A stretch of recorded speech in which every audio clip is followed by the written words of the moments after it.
to fund nuclear and missile development. How do you view this situation? Well, it certainly should come as no surprise that there are people in North Korea who want to leave the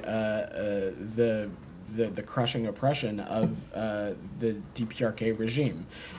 Specifically, though, Jani, I don't have anything to offer on the process. I'm sure our colleagues in the ROK MFA may have more to speak to any specific defections, but from our vantage point, should be no surprise that there are members of the North Korean community who want desperately to be somewhere where their basic human rights are protected, where they have ease of access to democracy and basic human principles and freedoms.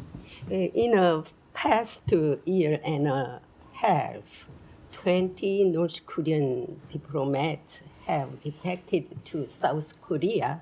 How many North Korean defectors have recently come to the United States? I'm not aware of such a number. I'm not aware, but I'm happy to check with the team for you, Jay. Thank you. Yeah. Thank you. Go ahead. Thank you, sir. Two questions, please. Thank you so much. One, as far as U.S. diplomacy and foreign policy is concerned, this senator story from New Jersey has become a global issue now. My question is that many countries may have affected or may have benefited from his being on a long time on a foreign policy or a international committee on foreign policy issues. How the relations will be with those countries who may have benefited from his being on the committee on. So, Goyle, I appreciate your question, but I am just going to defer to the Department of Justice, given that continues to be an ongoing law enforcement matter. And second, sir, as far as U.S.-India relations again, Prime Minister Modi's visit to Moscow, meeting with Russia's President Putin, was criticized here, even by the Ukraine president and many others during the NATO summit in Washington. So how the relations with the U.S. and India is concerned as far as the visit and NATO here is concerned today, if you have any talks with the Indian authorities or foreign minister or any others as far as his visit to Moscow is concerned?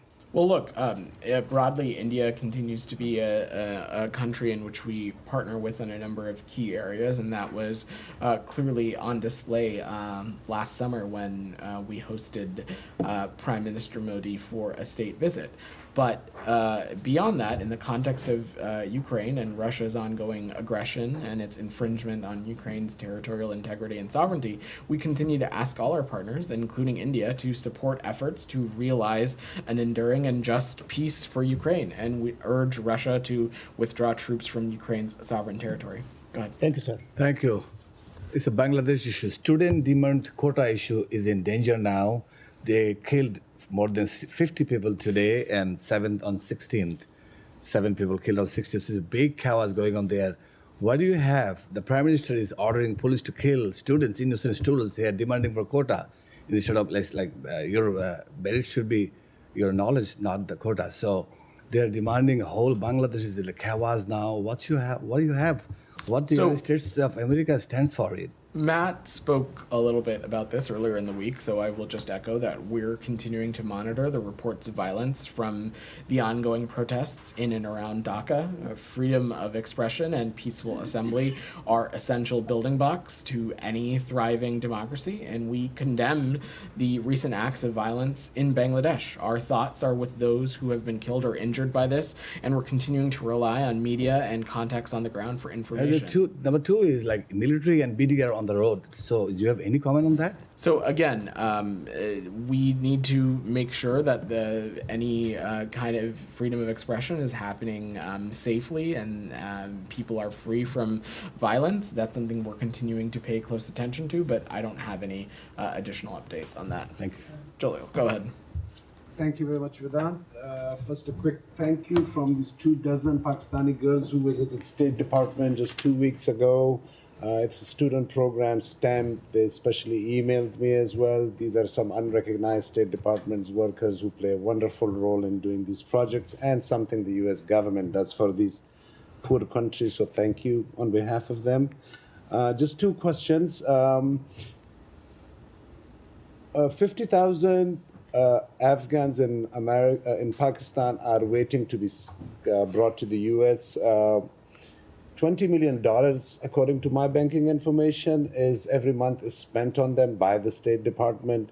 Your comment on that, whether it's a good use of the taxpayers' amount, and also whether you are aware that these individuals that are there, they're involved in some anti-state activities in Pakistan. Like, Are you talking about specifically those who are those SIVL? 50,000, not those millions of Afghans. Those specifically 50,000 Afghans that the U.S. has. They are holding them in Pakistan because the. And we'll continue to do everything we can to process those quickly and efficiently. No, but what I'm saying is, are you aware that some of them are involved in supporting? You are not I don't involved. have any comment on that. I'm not Just aware. one more question, sir. In Pakistan, several journalists have now started using this term emergency, which is basically a sweet word for martial law in the country.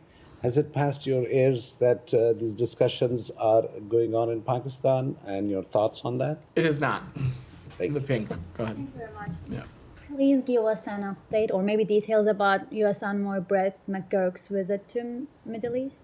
Brett McGurk works at the White House, so I will let them speak to any of his engagements. What I can say broadly about the efforts to